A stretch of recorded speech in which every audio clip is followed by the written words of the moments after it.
ഇന്ന് വചനം എടുക്കുമ്പോൾ നിങ്ങളെ കൂടെ കാണിക്കാൻ തോന്നും. ഇത് നിങ്ങൾക്കും കൂടി ഉള്ളതാണ്. എടുത്തു.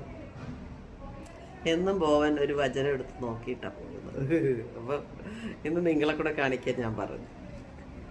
എന്നും കാണിക്കണമെങ്കിൽ കാണിക്കാവേ. കർത്താവ് എൻ്റെ ഇടയൻ, എനിക്ക് ഒന്നിനും കുറവുണ്ടാവുകയില്ല. എൻ്റെ ദൈവം, എനിക്ക് കുളിര് വരുന്നത്. ഒരു മോടത്തേക്കാലം. Thank you. 23:1 കേട്ടാ. അപ്പൊ എനിക്ക് സന്തോഷം തോന്നി അത് കേട്ടപ്പോ. നിങ്ങളോടും കൂടിയാണ് അല്ലേ?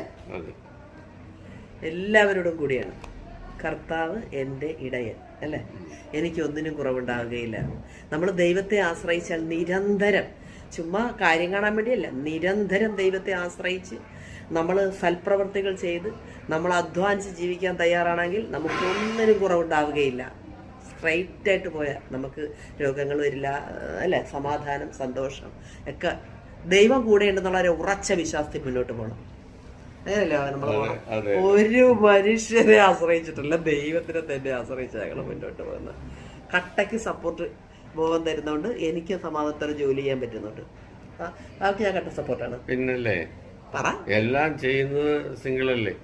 ഞാൻ ഇങ്ങനെ മാനേജ് ചെയ്യുന്നു, അല്ലെങ്കിൽ പുറത്തു നിന്നുള്ള പരിപാടികൾ മാത്രമേ ഉള്ളൂ. ബാക്കിയുള്ളത് എല്ലാം മാനേജ് ചെയ്യുന്ന സിംഗിളാണ്. അപ്പോൾ ഗുഡ് മോർണിംഗ് ടു ഓൾ. അപ്പോൾ എനിക്ക് സന്തോഷമായി. എന്നെ